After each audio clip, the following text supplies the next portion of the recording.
Hare Krishna and Namaste. So today I'm going to be talking about something that a lot of you find interesting. You like these, everybody seems to like these videos, and I like to make them because I really like talking about spiritual things and what makes me happy. So the first question that I get asked a lot is, why do I make videos mostly about Hinduism?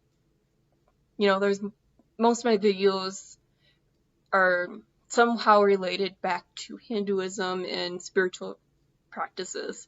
So why do I do it? And my thing is that not a lot of people understand that there are a lot of different people from a lot of different cultures like following Hinduism.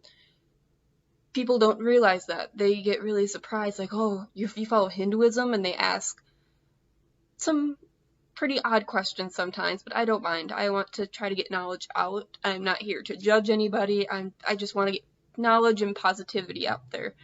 And people are just like, oh wow, like really? And I wanted to make a video documenting my journey throughout this process. And I know there are two very special people that inspired me to do this channel, and that is Sarah Laundrie and the White Hindu. Sarah Laundrie, I looked up to her for a very long time. Back in the day, she talked about things that like why women wear bindis, in the Vedic culture. Like, why are they important? Why is why is different clothing articles so important to Hinduism? Like the bangles, sometimes you see a lot of like drawings during like Diwali and like Holi, like the Rangoli designs, what the meaning behind them and stuff like that. She used to do a lot of videos about that, and some of the things, like for example, I never agreed with her guru. She has videos about that now, and I'm going to link them down in the description, but I never really agreed with him, but I really liked her as a person. And I liked how she was going through her journey. She was genuine. She was completely like she didn't have like any negativity towards really anybody, and I like that because I also don't have any negativity towards any other religions. It's just that this is what I am following. The White Hindu, I think I found her and Sarah at the same time, and I started watching their videos to see like, oh, there's more people who are following it, following this path that I'm on. And yes, there are some things that me and her also don't agree on, but I really do like her as a person. She is married to a Buddhist, and they have a very cute baby. I'm not sure how old the baby is now. I think she had him about a year ago. She hasn't been posting much, but the cutest baby. She has a lot of good insights. She had a video on how to make your own sindoor, your own bindis.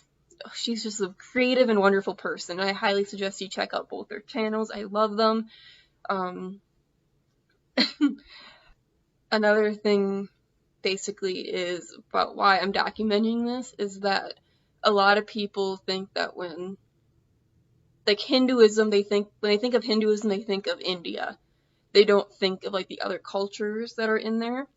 Like, you can be from any culture or any background and follow whatever path you want to follow. And that bothers me sometimes when people are like, oh, culturally appropriation. There was this one girl who for the longest time would follow on my Instagram account, and she would constantly yell, you're culturally appropriating Indian culture, like, you don't even know how to tie a sari right, you don't know how to do henna. And it's just like, I don't know what I did to you. And it's just kind of like, you have to ignore those people, or you can help build them up and help them grow knowledge. And what I did is I direct messaged her, and I just gave her knowledge, and when she like pushed me away and she was nasty back towards me, I just left it be. I didn't try to, over-explain myself. I'm just like, hey, I understand why this may be upsetting, but you just can't win everybody, I guess you would say. you have to pick your battles. And I choose not to fight most of the time because I don't think it's personally worth my time or my energy. And that's just how I left it. And yeah. Another question is how did I get put into the Hare Krishna movement? Or why do I consider myself a Hare Krishna? My journey into ISKCON is a little, it's not fully developed. I read my Krishna book every night. I do my Japamala. I chant, Hare Krishna, Krishna, Krishna, Hare Hare, Hare Ram, Ram, Hare Hare. I try to do at least 2 rounds a day. And I keep this around my neck because I know now it's like over my heart. So I know I have to get it done eventually. And so I just do it for, I don't personally think that you have to wear your Japamala constantly, but I do it because this is how I remember what's important to me, and it makes me feel like I gotta get this done. This is really important to me. It's over my heart. I need to get this done. So that's why I wear it around my neck a lot, and I try to get at least 2 of them done. Sometimes I do more. Sometimes I only get 1 round done. Sometimes, when I was, really had a lot of free time, during the summer and, last semester, I would do at least 10 to 12 rounds. I can't do that anymore. I have so much stuff, just piling on, and I just have to get so much done, which really sucks, but I'm trying to get as much spiritual knowledge as possible. I'm taking Bhagavad Gita classes it's Tuesday. Every Tuesday I try to make it to them. Last Tuesday I got called into work.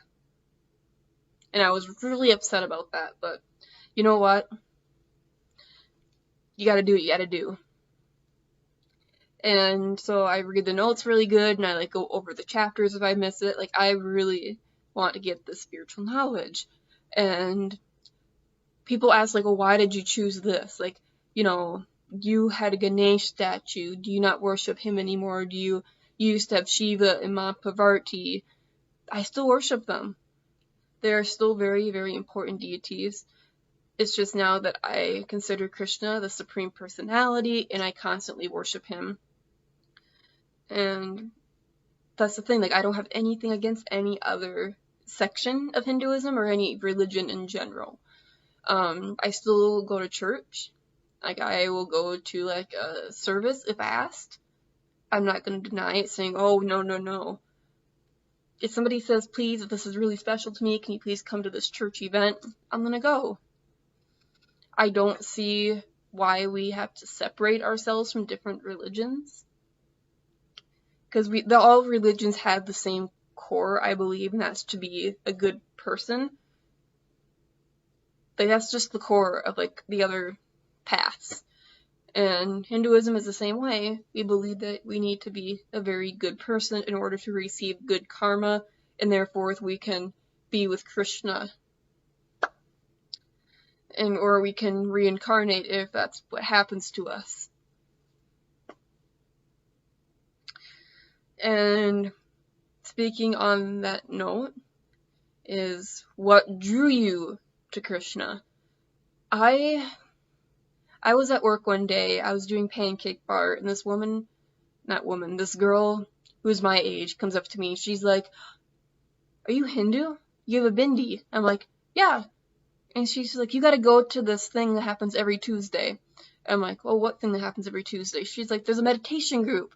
We chant bhajans, we do chanting, we do yoga. It's really fun. We danced, and they have good food at the end. And I just said, you know what, sure. What's the harm? So this was a Thursday. And so I marked on my phone Tuesday. And I went there even an hour early to make sure that I got the right spot, I was in the right area, and oh my goodness. When I was waiting there, and Dolly, she's now my sister, and Durga and Perry are now, my sisters, and Dolly's brother Shakar was there. I knew, I just oh my goodness, they're these people are just so nice, they're so welcoming, they talked to me a lot, and they were really interested in why I was there. And the minute that I stepped into the room and they set up Krishna, like I don't understand how to explain this, but I was just drawn to him. And the more and more I read about him, I see him just as like a cute little baby, and then I got to see him as like a strong, warrior type thing. And I was just like, wow. And then every time I read, like, I can read every story about Lord Krishna, and I would never get bored. I would never feel like, oh my goodness, like I've read this or I've seen this before, like I'm tired of it. I want to keep reading more about him, and that's what really drew me in. And I'm like, this has to be it. This has to be who I'm meant to worship. This is the Supreme Personality of God.